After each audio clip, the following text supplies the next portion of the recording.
They are some of the world's most notorious killers. He enjoyed inflicting pain on people. But were these psychopaths born evil, or did their mothers make them into monsters? I'm Donal McIntyre, and I'm on a quest to explore how some of history's most notorious murderers were moulded by their relationships with their mother. When you've got somebody who has been described as the mother from hell, that's not going to be an easy relationship for the child and the parent. I'll be piecing together events from their childhood and talking to criminologists and psychologists to try and understand what motivated their monstrous crimes. 53 stab wounds is beyond what I've experienced in my career. In this episode, cinema owner Peter Moore was a local hero in this sleepy North Wales community, but he hid a secret violent side. His mother worshipped him all her life, and when she died, he went on a killing spree, taking the lives of 4 men. Did his mother turn him into a serial killer?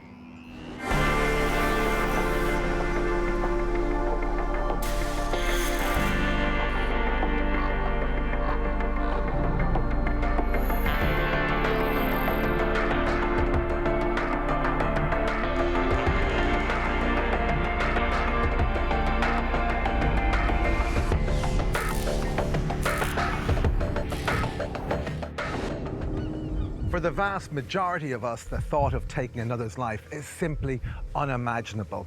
And while some of us may understand in part murders driven by greed, rage, or jealousy, the thought of someone just killing for fun is the stuff of nightmares. But there is a tiny handful of people who actually enjoy the act of killing.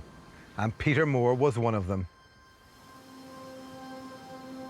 Nestling on the north coast of Wales, across the bay from the popular resort of Rhyl, is Kimmel Bay. It's a small, close-knit community whose inhabitants live a gentle, slow-paced life. But in the 1990s, a killer lived amongst them. Businessman Peter Moore was well known locally as the successful owner of 4 cinemas. But behind his facade of respectability, he conducted a gruesome double life. Undetected for decades, Moore carried out brutal sexual attacks on dozens of men, culminating in 4 extremely savage murders. I've been a policeman for a long time, over 30 years, and I met a lot of bad people, a lot of mad people in my time. But I believe that Peter is the most dangerous man that I've ever met in my life. He actually enjoyed inflicting pain on people because at some level it made him feel powerful. He felt merciless in terms of his feelings towards the victim and totally callous, and he had no conscience whatsoever.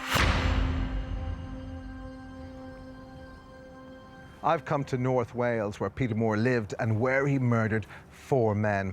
I want to delve into his family background, his relationship with his parents, and in particular, his adoring mother, to find out exactly what it was that made him into a murderer. Peter Moore was born in St Helens, Cheshire, on the 19th of September, 1940. When still very young, he moved with his parents, Ernest and Edith, to Kimmel Bay. This is Darlington House, now an unremarkable-looking bike shop. It was once the largest building in the area, and the Moores lived a comfortable existence here above the hardware store they owned and operated.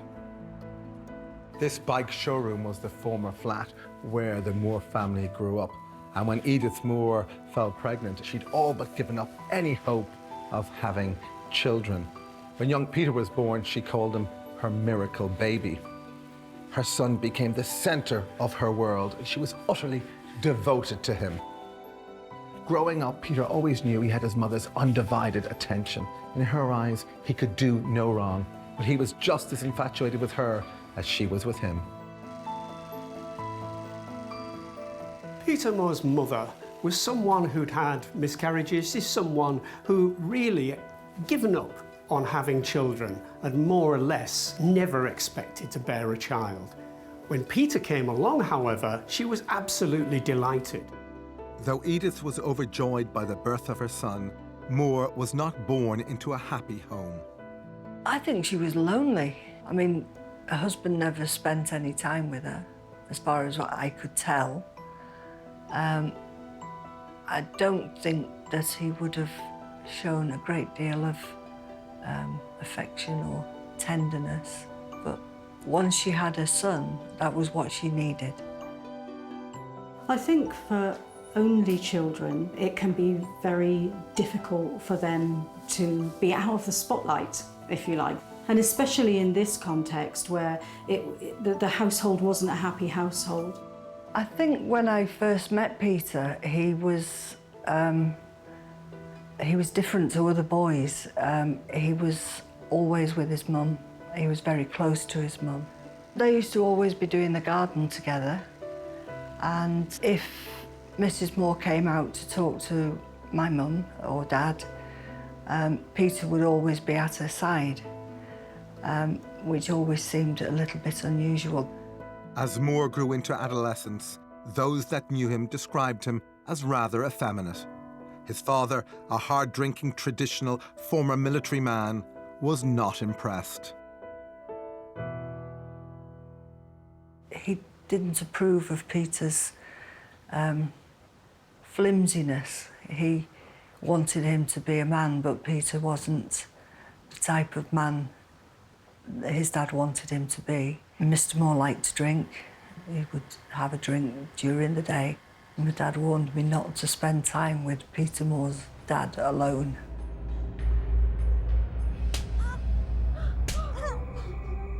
Peter did tell me that his father had been violent towards him as a child. He didn't go into any detail, but it was quite apparent that him and his father had a violent relationship, and I think his mother was the sort of protection between the two men. The fact that his mother doted on Peter and that Peter doted on his mother would have probably further aggravated his father. I think their relationship, to some degree, was doomed from the start. Despite this difficult relationship with his father, Moore knew he was at the centre of his mother's universe, and that made him feel special. He was growing up in one of the largest homes in Kimmel Bay, where the income from the shop meant the family were more affluent than most others in the community. This added to Moore's growing sense that he was unique and perhaps better than other people. Mrs. Moore, Edith, felt that she was lady of the manor, lady of Kimmel Bay. Because they had the big house, she was very proud of that. Early on in his upbringing, Peter Moore became fascinated with films and filmmaking. And since his parents were quite well off, they bought him a cine camera.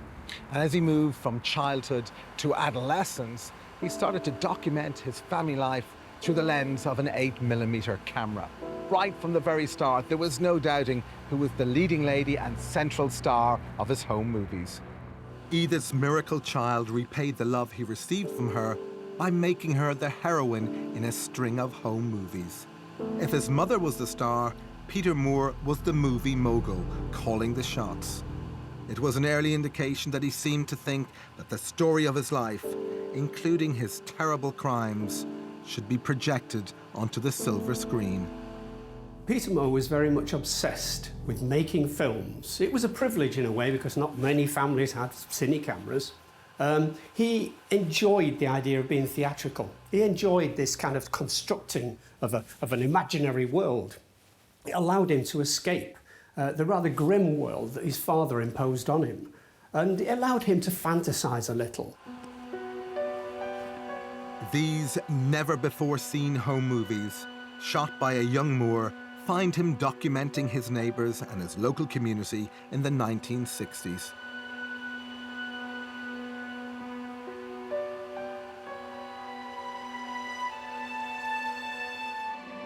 Filming gives you control over the narrative.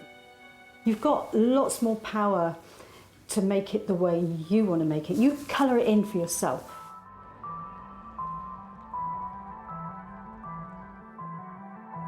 Moore's childhood relationship with his mother was close to complete infatuation. She was devoted to him and he worshipped her. But was Edith Moore already turning her son into a monster?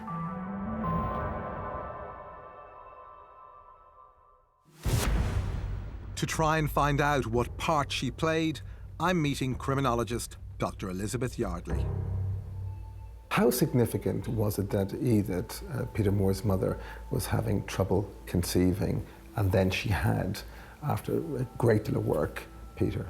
I think this was really significant because she'd been trying to have a child for some time. I think she'd almost kind of resigned herself to the fact that it was something that wasn't going to happen. He feels incredibly privileged. His mother is always telling him that he is her little miracle. So he's got that sense in which he feels incredibly entitled from quite a young age. And we see the sense of entitlement. He gets a cine camera in his early childhood.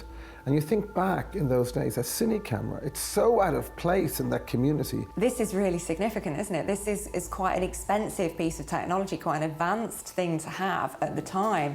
But then again, you know, he's Peter, he's entitled to have the things that he wants because he's special, because he's the only child, because they waited so long to have him. But it's not just the fact he has this piece of technology, it's what he does with it as well. So he makes a lot of home movies, and the star of these home movies is, of course, his mother. As we go on the journey with Peter Moore and his mother, we know the seeds of their relationship and the seeds of that pathology, what made him into a murderer, started from day one. Yeah, I think that's a really important thing in this case because Peter already feels quite special within his own family because he's the only child. So I think that does kind of sow the seeds for a little bit of a kind of narcissistic element to his personality. We're seeing somebody who's had a lot of attention heaped on him by his mother, somebody who sees himself as above others, and I think those are some of those ingredients that we often see when we look back at serial killers' early childhoods. In the 1990s, Peter Moore brutally murdered 4 men.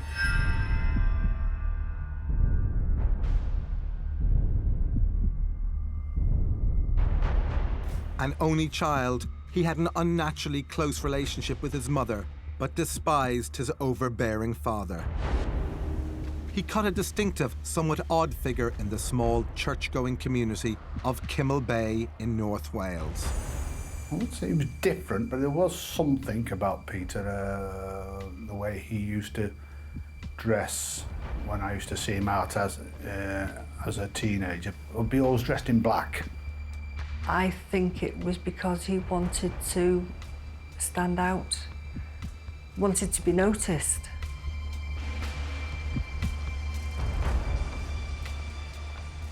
This used to be Peter Moore's room, and growing up, he was at the centre of his mother's universe. Even in adolescence, they spent most of their time together. But Moore's relationship with his own father was very different. Moore's father resented the fact that Peter wasn't like other boys. He was a bit of a wimp. He was effeminate. He was a mommy's boy. Worst of all, in his eyes, he suspected that the young Peter might be gay. In 1950s Britain, being gay was still against the law. So it wouldn't have been just his father he needed to conceal his sexual identity from.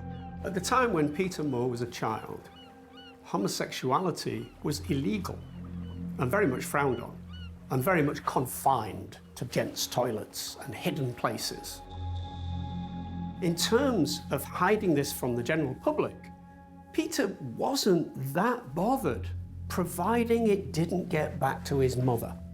My opinion would be that if she was aware that he was gay, it was something that was probably never discussed within the family environment. It was something that was probably the elephant in the room that was never discussed, if you know what I mean. The need for Peter Moore to keep his sexuality hidden and a secret was because there was such a stigma and such an awareness on his part that in order to function as best he could within his family and in the community, this part of his identity had to be completely disguised. While his mother was still alive, and because he lived in a conservative and close-knit community, he decided to keep his sexuality a closely guarded secret. but as the years went by, he found sinister and peculiar ways of satisfying his sexual appetite. With gay sex still illegal, it wasn't unusual for homosexual men like Moore to cruise for partners at night. What was unusual was that he began a series of vicious assaults on the men he stalked. Moore was always dressed in his trademark dark clothing that later saw him dubbed the Man in Black.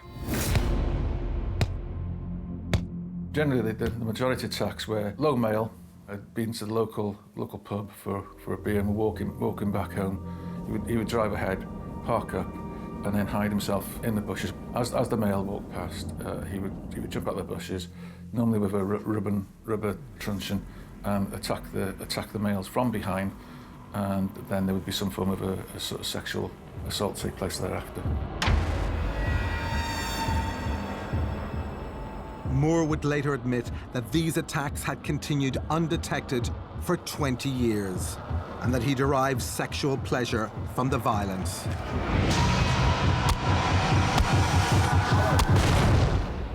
Each attack ended with Moore urinating and masturbating on his victims. Urinating and masturbating on his victims gives him a sense of sadistic power over them, which is a reversal of his early experience at the hands of his father, who had sadistic power over him, where he was the victim and felt humiliated. Though Moore was viewed as an oddball by many in the community, no one who knew him imagined he could be capable of such vicious attacks. I don't remember seeing anything at all that would have made me suspicious of Peter. I would always have a chat with him, but I was never aware of him being violent, and I don't remember anybody ever saying he'd been violent or they knew of any violence involving Peter. No, I can't think of anything like that. When he was 33, his domineering father died, and Moore took over the running of the family hardware shop. Well, I think Peter's dad's death affected Peter in a way that made Peter become more forceful, stronger-willed. I think it took away his dependence on his dad. He took over the shop and his confidence grew. Throughout the 1980s, Moore managed to keep the family hardware business afloat, and all the while he lived here with his mother in Darlington House. And locals would note that although he was now an adult, Edith, his mother, would continue to dote on him as if he was still a little boy. Every one of us, when we attended at the shop premises, would have to go to the private living quarters at the back of the shop and meet his mother and have a chat with her, and sometimes a cup of tea, just to sort of pass the time of day and let her know what was going on. There was photos in the living area of Peter in his school uniform, really, in his short trousers and school caps, and she spoke to him as if he was still the schoolboy, and he would just sort of laugh it off, but you could see he wasn't embarrassed by it, he just knew that was his mother's way and he was happy. He was the child that she never thought she would have, and I think she wanted him to remain her child forever.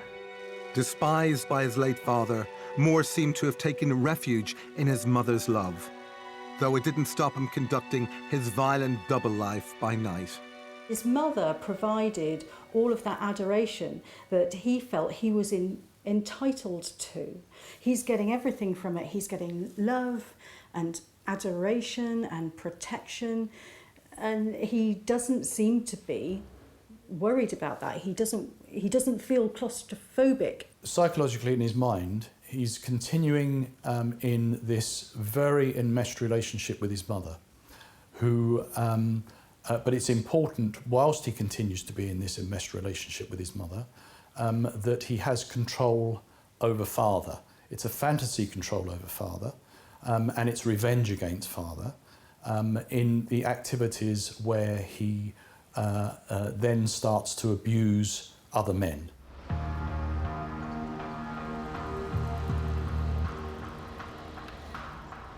In 1990, while still operating the hardware store, Moore decided to embark on a new venture that would incorporate his love of film. He decided to renovate an old cinema in a nearby town. It was to be the first of 4 cinemas that he would own and operate, the final one being this one here behind me in Holyhead.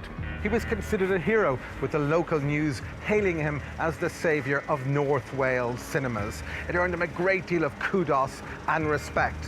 When I met him, and in the 2 or 3 years I had dealings with him while the shop was open, I think he was struggling to make ends meet. He was trying different things, trying different ventures. He had the video library upstairs for a while. The shop went down and down, his business went down.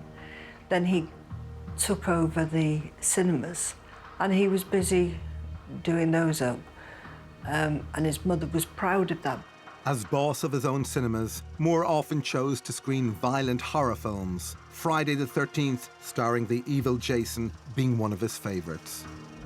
His audiences had no idea that Moore's own nocturnal secret life was far more terrifying and savage than anything up on the screen. Moore was the sadist who enjoyed inflicting pain on other men for his own sexual gratification. After hours at his cinemas, he started to put on live S&M shows for a small select audience. All the while he kept his own sexuality hidden from public view, and most importantly, from his doting mother, Edith.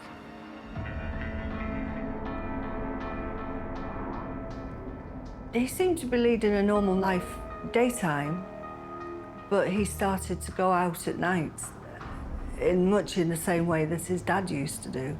He'd go off at night and nobody would know where he was, what he was up to.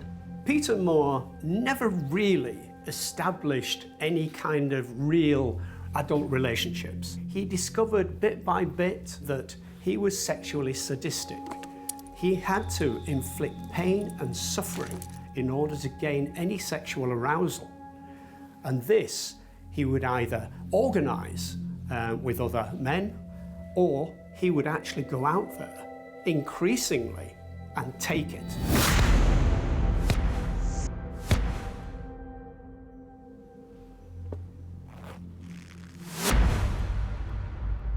Did Moore's parents and the need to hide his sexuality influence his increasingly deviant behaviour?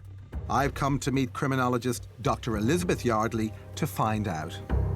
I suspect very early on his mother would have recognised that he was gay, and that would have intensified their relationship. I think potentially she would have felt even more protective towards him, because here is this wonderful son who she waited so many years for, and it turns out that he is gay, and that's something else that makes him special, something else that makes him unique, perhaps. It's something that's hidden, and I think that's a theme that continues throughout Peter Moore's life.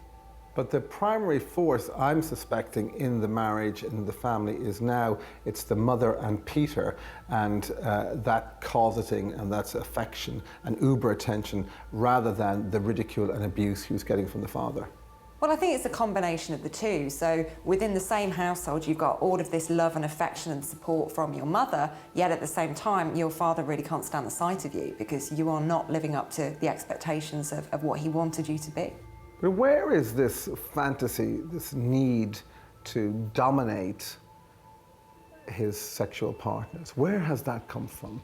I mean, I feel that it's coming from his mother, and I'm just wondering, just how is that expressed? How do you explain it? Well, if you look at what he's trying to achieve power, he's trying to achieve control, and where does that come from? I think that comes from a sense of entitlement, that kind of narcissistic characteristic that's often laid in motion in somebody's very early years.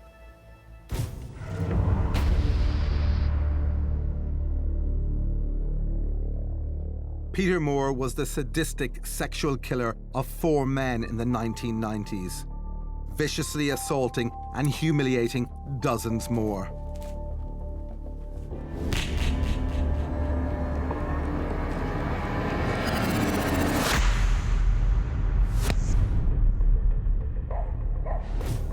After the death of his father, he continued to live with his doting mother, Edith.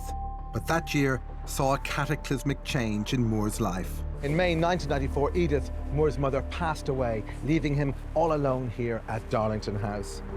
Her death left him heartbroken, and he became increasingly introverted. He'd lost the person that was probably the most important person in his life. And gradually he became more and more reclusive. And then you sort of hear conversations, I don't know what Peter's up to, you know. He doesn't seem to be the same, it's a shame. The effect of this bereavement on Moore was profound.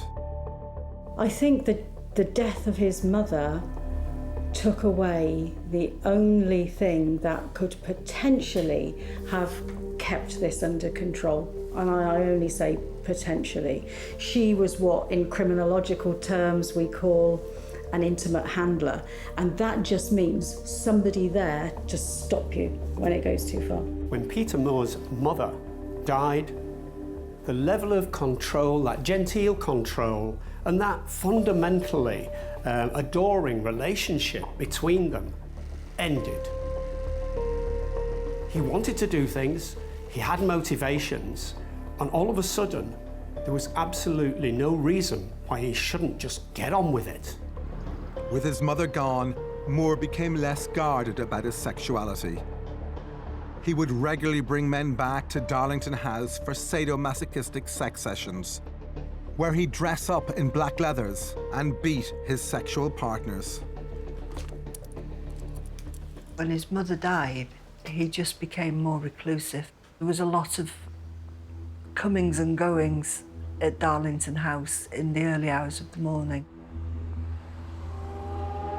To make matters worse, Moore's cinema businesses were struggling financially, and his personal life began to spiral out of control. He later described to police how the desire to kill would grow within him. He would describe to me that when he was feeling the urge to kill, the need to commit a murder, he would go into a zone, and he would describe how he would be looking through what he describes as zigzags either side of his sort of peripheral vision. So everything he was just focused on what he was looking at, and everything else was like yellow and black stripes. In September 1995, Moore was working to restore one of his cinemas in Holyhead. While travelling between work and home, he continued to look for men to attack. One night, his search for ever more violent sexual gratification came to a murderous climax. Henry Roberts was a quiet 56-year-old man who lived in this house here on the island of Anglesey, about an hour's drive from Kimmel Bay. Peter would drive back from the cinema in Holyhead back to his home in Kimmel Bay late at night along the A5 road, the old A5 road as it was then, and he would see Henry walking from the public house back towards his home address. And he told me that the idea of killing somebody was sort of in his head, and he decided that Henry would be a good, likely candidate really to be his first victim. Roberts, like Moore, was gay and had a penchant for Nazi memorabilia. On the 23rd of September, Moore drove to Henry Roberts' house. It's not clear if it was a pre-arranged meeting, but we do know that on the night in question, Moore arrived armed with a knife.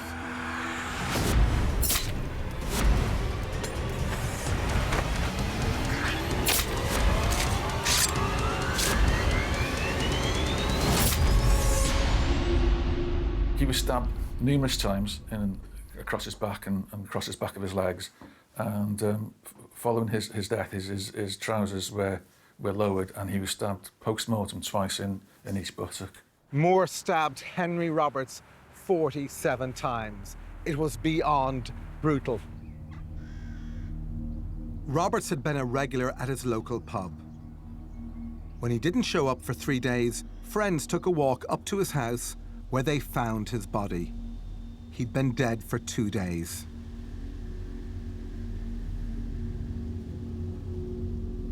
In Peter Moore's first murder, the word overkill is probably a very good description. And the final 2 stabs, in fact, were post-mortem, so are far more symbolic.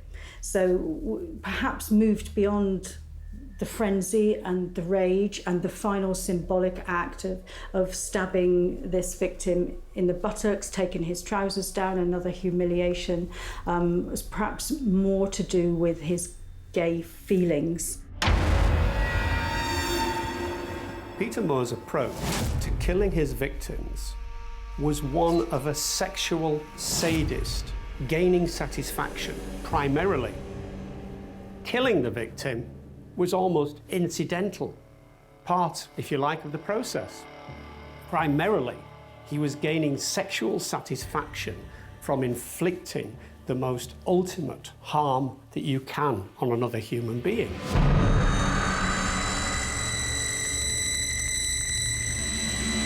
Despite committing this gruesome murder, Moore keeps up the appearance of being a successful businessman and pillar of the community. He is seen as usual around town, always dressed in his signature all-black outfit.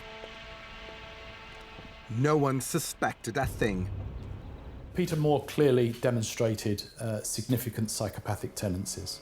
The psychopathic tendencies are demonstrated clearly by the fact that his total disregard for the consequences of his actions and the experience of his victims. They were merely individuals that he was going to be using to further his own narcissistic aims.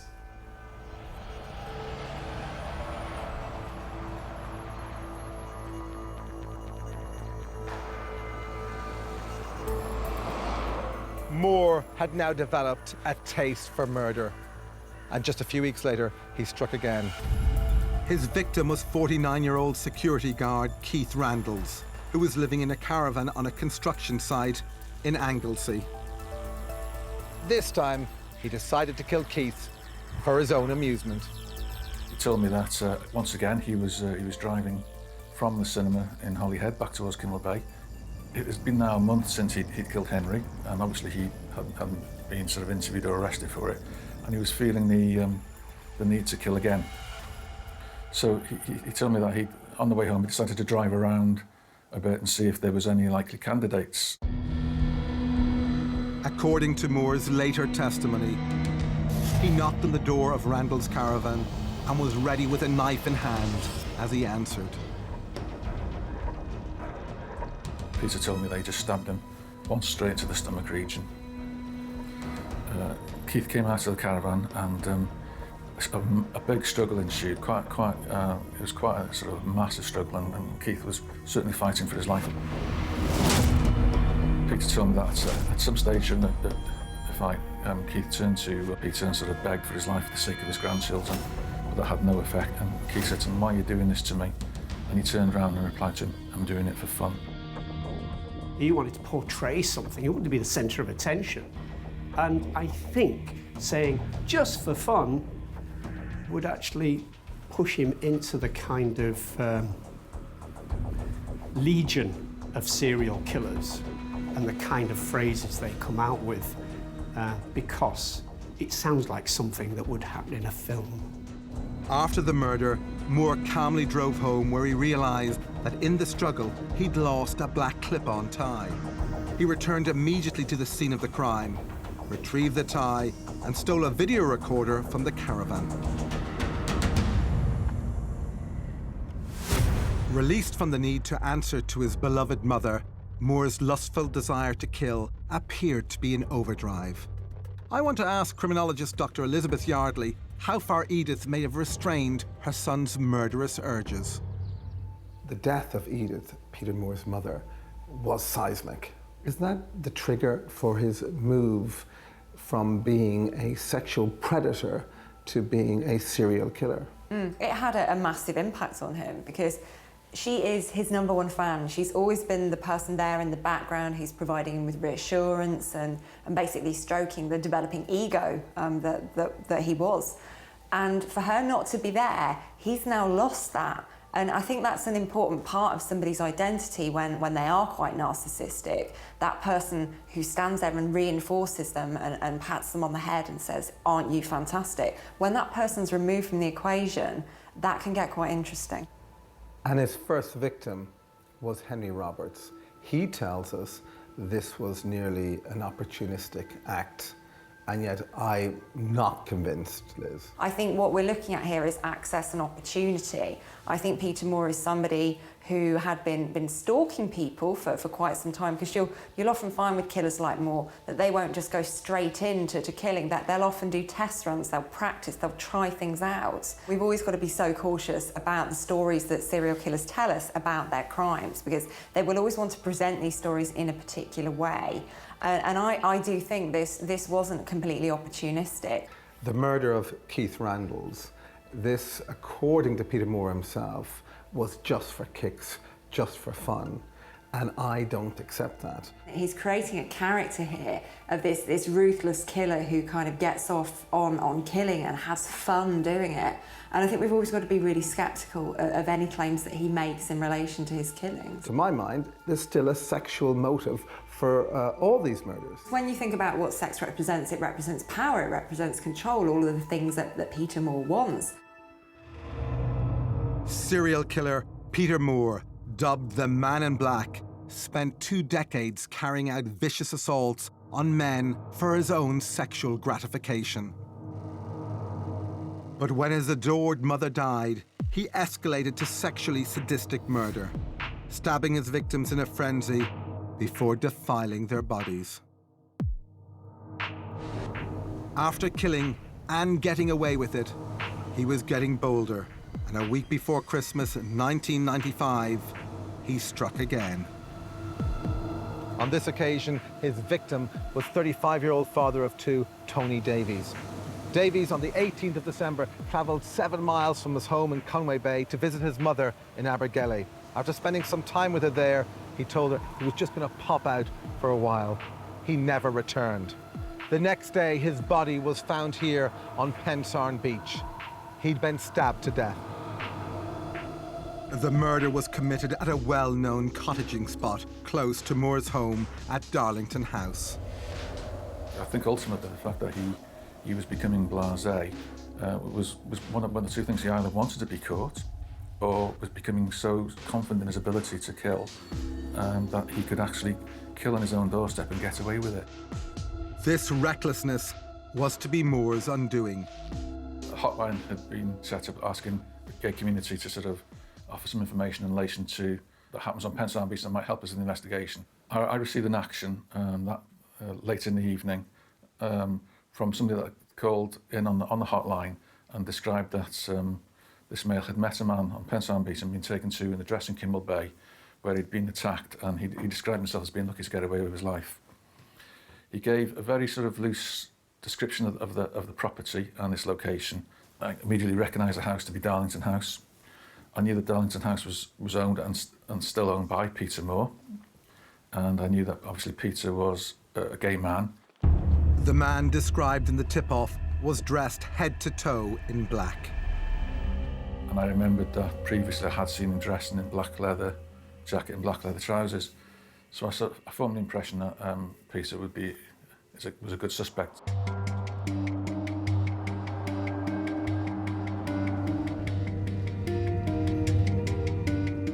Convinced that Peter Moore was the murderer the police were looking for, DC David Morris led 2 teams of officers to his home at Darlington House. But as they approached, they saw Moore driving away in the opposite direction.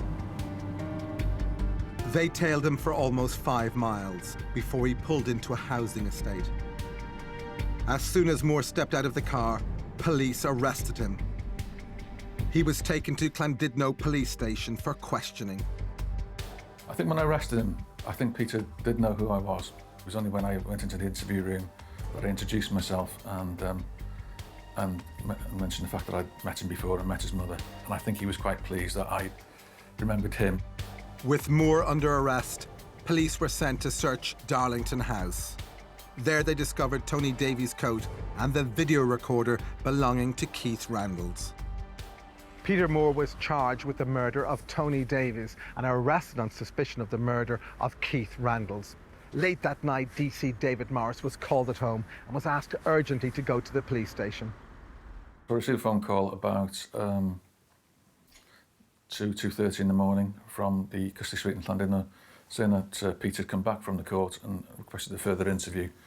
So I made my way back to Llandudno and I'm going to say, "You've asked for an interview, what do you want to tell us?" It was then that Moore dropped a bombshell. So we made our way into the interview room and landed at about 4:30 in the morning. Myself, my colleague, Peter and his solicitor.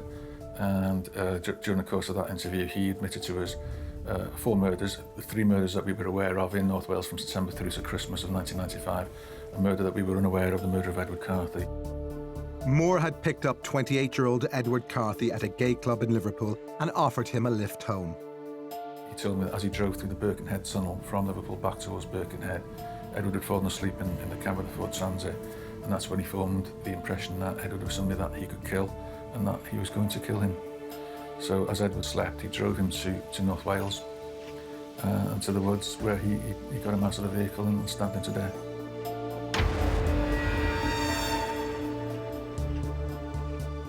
Moore even drew a map which enabled the police to find Carthy's body.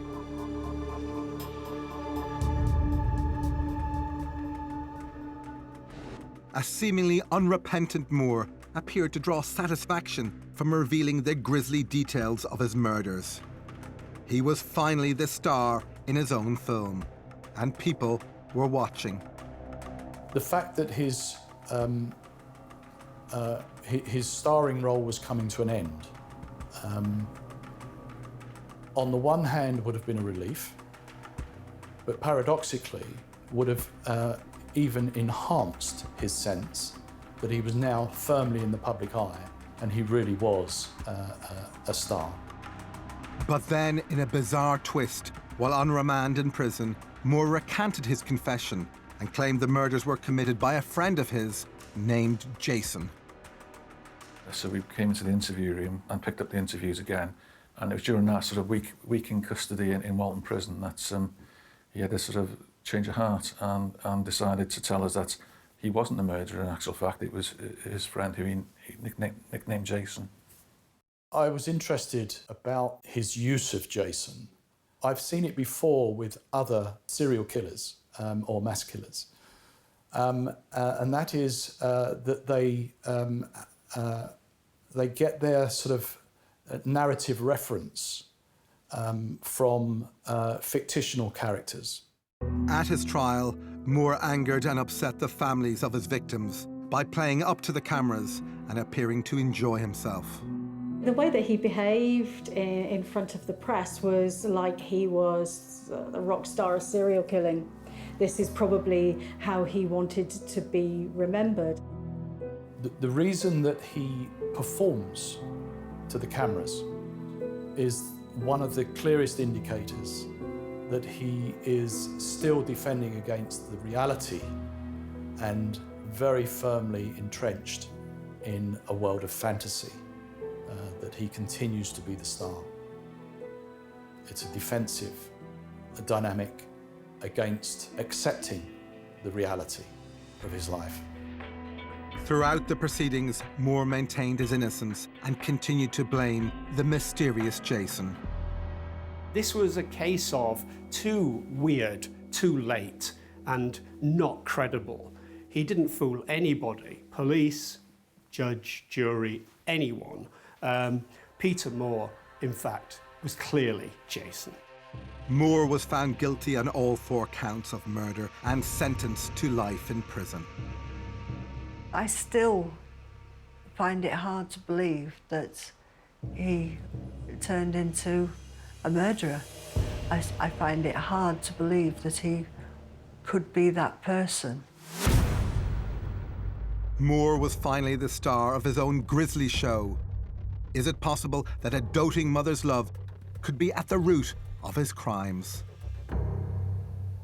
What kind of mother do you think Edith Moore was? I think for me, what Edith is an uber mother. She's an exaggerated performance of the role of the mother. She's concentrating her efforts on one child. It's a child that she's waited a long time for. So her mothering is such a central part of her identity. But I think increasingly now, what we're starting to see when we look at some cases of murder is that the mother in the background is this figure who is, you know, over kind of attached, somebody who really does kind of overperform the role of the mother rather than underperform it. So I think too much mothering is just as bad as too little mothering. I think it's not trite to say, but I think when it comes to the making of murderers, mothers matter more.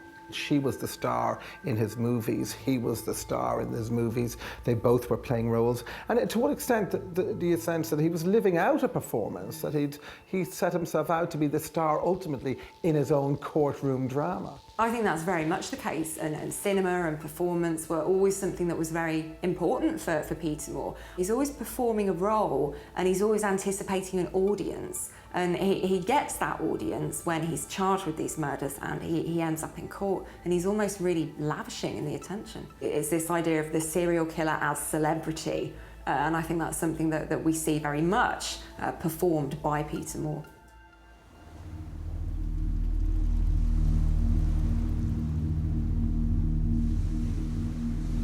Peter Moore's crimes were those of a sadistic killer. He enjoyed inflicting physical pain on others for his own sexual gratification. For over 20 years, he sexually assaulted dozens of men who he knew would be too ashamed to report the attacks.